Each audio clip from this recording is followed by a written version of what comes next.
Welcome to Forbidden Planet TV. I'm Andrew Sumner, and I'm privileged to be here with one of my favourite authors, Victoria V.E. Schwab. How are you doing, Victoria?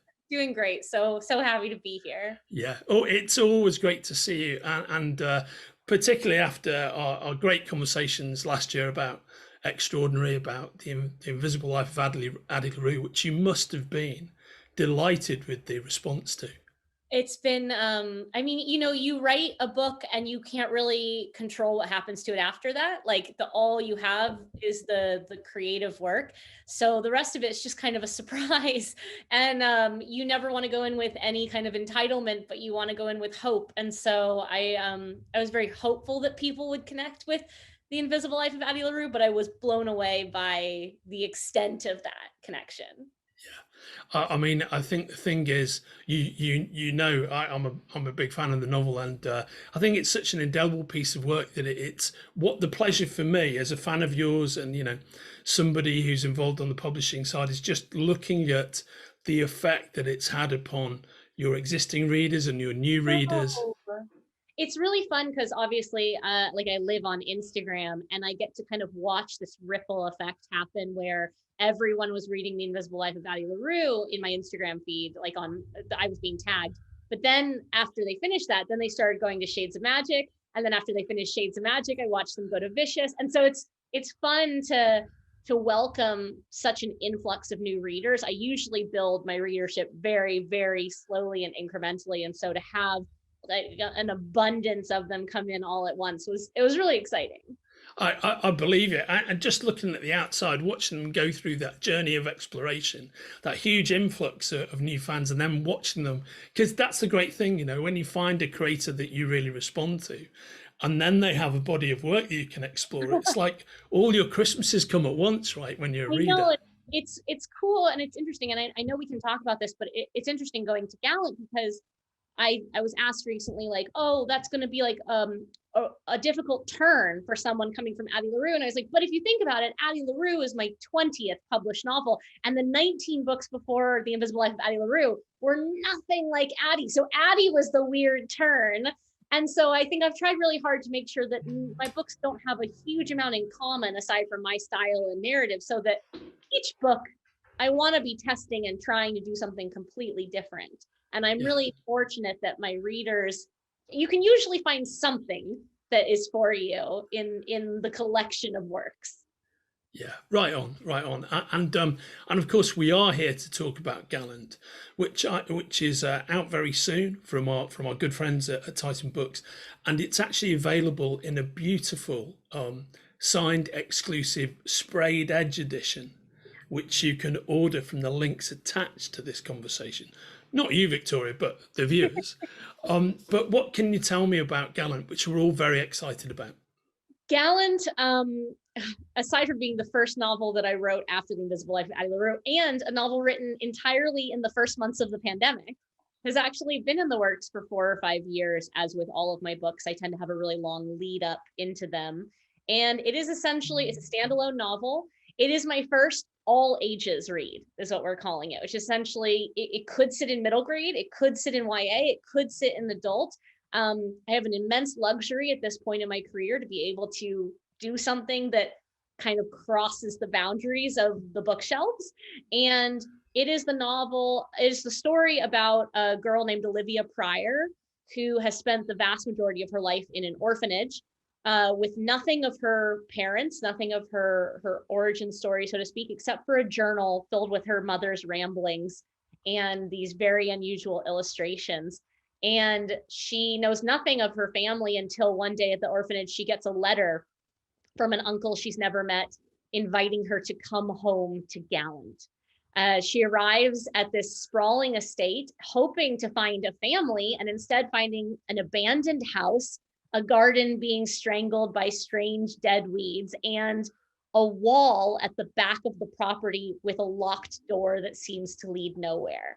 So it's a story of her trying to unravel her past, build a future. It's very dark, and I like to say it's like Crimson Peak meets The Secret Garden. Wonderful. What a great description. What a great, that's supremely evocative. How did the story come to you? What was the genesis to creating Gallant? I always have like, I always use a meal metaphor. So, like the ingredients in a meal. So, it's never like the meal doesn't come to me. The ingredients start to come to me piecemeal. And then I assemble them and I figure out what kind of meal I'm cooking with it. So, there were several pieces. Most of my works in some way deal with the idea of doors and thresholds. Oftentimes they're metaphorical, but sometimes, like in Shades of Magic, they're literal. And in Gallant, they're both. So I was very taken with this idea of this door, this locked door in the garden wall, because it's really the property that excited me. Gallant is this estate. It's in the middle of nowhere. I always envisioned it as being in like the Highlands in Scotland. And it has a wall, but walls usually surround a property. And this wall is only in one place, which is kind of a strange thing because you can walk all the way around the wall. So what good is the wall doing? And, as most stories start with a question, that was the question for me. Like, why is the wall there? And then it was about answering that question for myself. For several years, one of the reasons it took me so long to start the novel is I thought of it as a fairy tale. And the more I worked on it, the more I realized it wasn't a fairy tale. If anything, it was an underworld tale. It was a death tale. And so once I figured that out and I figured out what was beyond the wall, all the pieces started to click into place. That's really very interesting. Something I feel with your work is something you've just touched upon, which is that as a creator you have such an acute sense of space.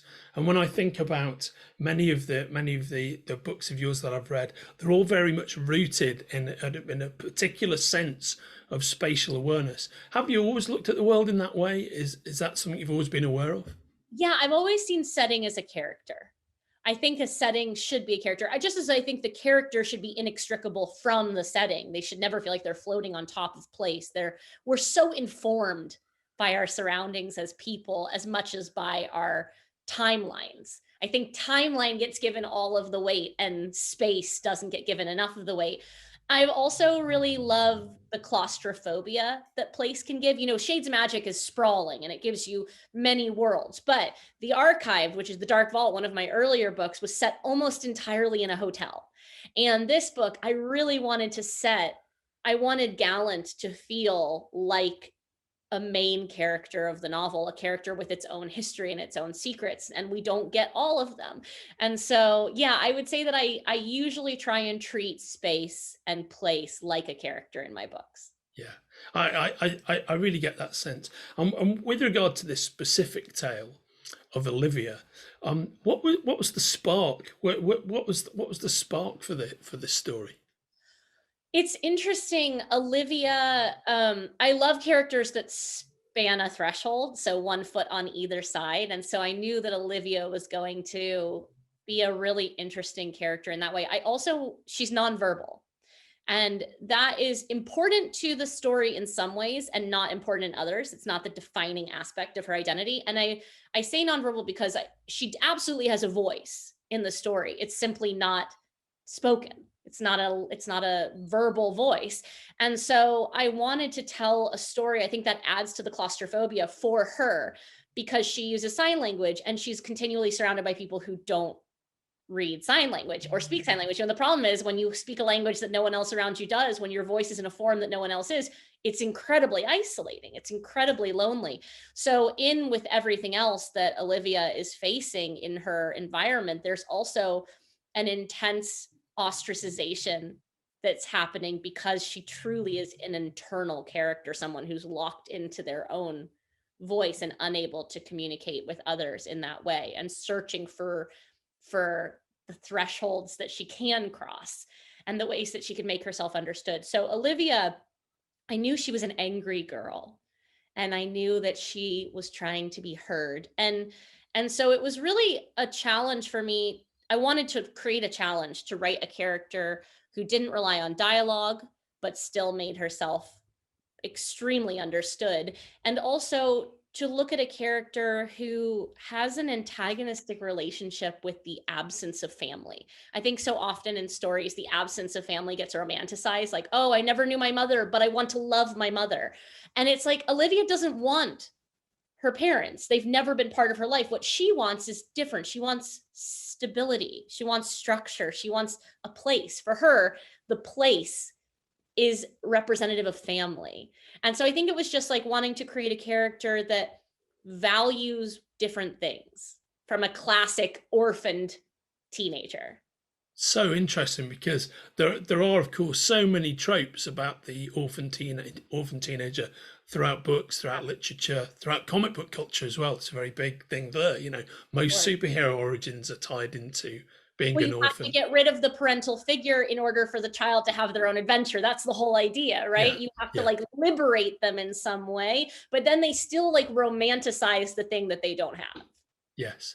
So interesting. And what are the challenges of writing a character when you're a very verbal, very word focused person like yourself? What are the challenges of writing a non-verbal character? I mean, obviously dialogue, Yeah. finding different ways, and also perspective. Because Olivia is nonverbal, it was very important to me that the book not be written in first person, but not for the reason you would think. It's because I knew that the book would have an audiobook.